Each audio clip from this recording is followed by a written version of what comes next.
Hello दोस्तों। वैदिक सभ्यता को हम पढ़ रहे हैं। इस पे हमने 2 वीडियो ऑलरेडी बना ली हैं। ये तीसरी वीडियो है जो फाइनल होगी जिसमें हम वैदिक सभ्यता को कंप्लीट कर लेंगे। ठीक है।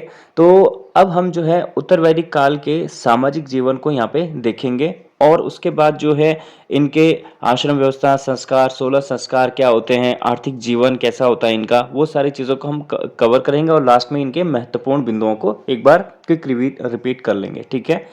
तो चलिए शुरू करते हैं। सामाजिक जीवन में सबसे पहले है इनका वर्ण व्यवस्था। ठीक है। वर्ण व्यवस्था की वास्तविक स्थापना उत्तर वैदिक काल में हुई थी और इस काल में ब्राह्मण, क्षत्रिय, वैश्य एवं शूद्र चारों वर्णों में अंतर स्पष्ट करने के लिए भेदपरक वर्ण व्यवस्था स्थापित की गई। चारों वर्णों में ब्राह्मण सर्वश्रेष्ठ थे। ऐत्रेय ब्राह्मण के अनुसार बिना पुरोहित के राजा द्वारा यज्ञ में डाली गई आहुति देवताओं को स्वीकार नहीं होती थी, यानी कि पुरोहित का होना बहुत जरूरी था। यह तथ्य ब्राह्मणों के महत्व को दर्शाता है। ठीक है। इस काल में वर्ण व्यवस्था जटिल होने लग गई थी। वैश्यों को अनस्य बालीकृत अर्थात कर देने वाला तथा शूद्रों को अनस्य प्रेष्य कहा गया, अर्थात दूसरों की सेवा करने वाला। अस्पृश्यता यानी कि छुआछूत का उल्लेख तो नहीं मिलता। शूद्र यज्ञ भी कर सकते थे। तो स्त्रियों की दशा की अगर बात करें, इस काल में बाल विवाह का प्रचलन नहीं था। 16-17 वर्ष की आयु में कन्या का विवाह किया जाता था। ठीक है। मतलब वो नहीं थी पहली दूसरी पैदा होते ही उनको जो है एक जगह से दूसरी जगह भेज दिया जा रहा है, ऐसा नहीं था। सगोत्र विवाह वर्जित था।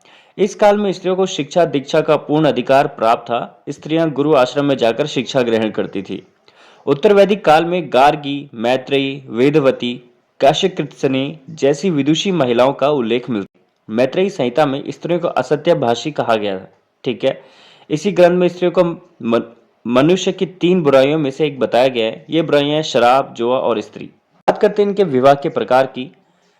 ब्रह्मा विवाह स्वचरित एवं वेदज्ञ वर्ग के साथ विवाह किया जाता है, जिसमें दैव विवाह यह संपन्न करने वाले पुरोहित के साथ विवाह होता है ना। ठीक। गंधर्व विवाह प्रेम विवाह को कहा जाता था और पैशाच विवाह सोती हुई या पागल कन्या के साथ दुराचार करके विवाह करना। ठीक है।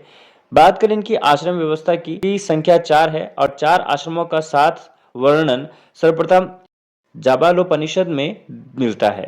जो 4 आश्रम है वो कुछ इस प्रकार से हैं कि ब्रह्मचार्य आश्रम जन्म से 25 वर्ष तक माना जाता है।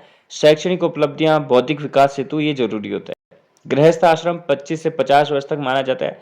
सामाजिक विकास हेतु, धर्म, अर्थ का काम की प्राप्ति हेतु।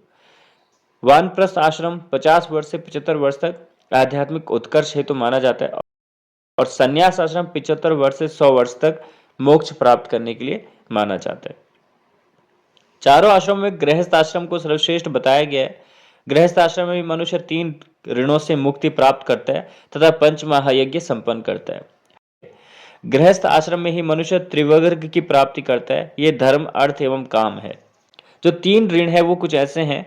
देव ऋण के संपन्न करके देव ऋण से मुक्ति मिलती है।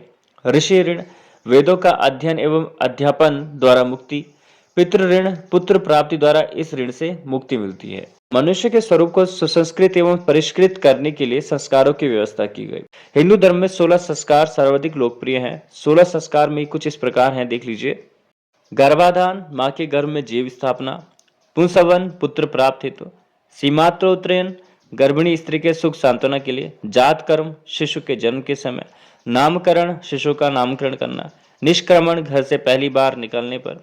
अन्नप्राशन, पहली बार अन्न ग्रहण करने पर। चूड़ाकरण, मुंडन संस्कार, पहली बार सिर मुड़ाने पर।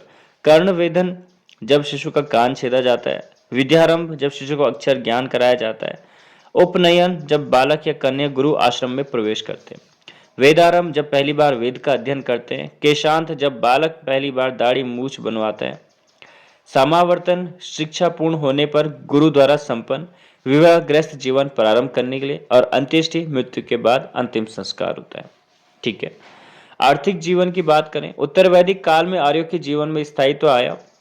इससे आर्थिक जीवन में परिवर्तन आया है। ठीक है। वहीं कृषि की बात करें, कृषि की महत्ता बढ़ गई थी। तैत्तिरीय उपनिषद में उल्लेख मिलता है कि अधिक अन्न पैदा करना ही यही हमारा संकल्प होना चाहिए। शतपथ ब्राह्मण में व्यवस्थित ढंग से कृषि करने का उल्लेख मिलता है। अथर्ववेद में कृषि की रक्षा के लिए मंत्र रचे गए हैं।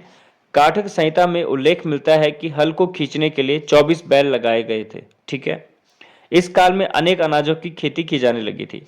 ठीक है, यव ये जौ को कहते हैं, गोधूम गेहूं, ब्रीहिशाली धान को, माश उड़द, शारिशाका सरसों, उम्या आलसी, श्यामांक सावा और तिल तिल को कहा जाता है। ठीक। उत्तर वैदिक काल में पशुपालन की अगर बात करें, पशुओं की महत्ता ये बताते हैं। ठीक है, गाय इनके महत्वपूर्ण पशु था। अथर्ववेद में गोवध करने वाले को मृत्युदंड दिया जाता था। इसका मतलब गोवध समझ रहे हैं ना, मतलब गाय को मार देना।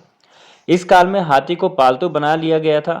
हाथी की देखभाल करने वाले को हस्तशिल्प, ठीक है, महावत कहा जाता था। ठीक है, शिल्प व्यवसाय वाजसेनेयी संहिता शुक्ल यजुर्वेद में उद्योग धंधों की विस्तृत सूची मिलती है।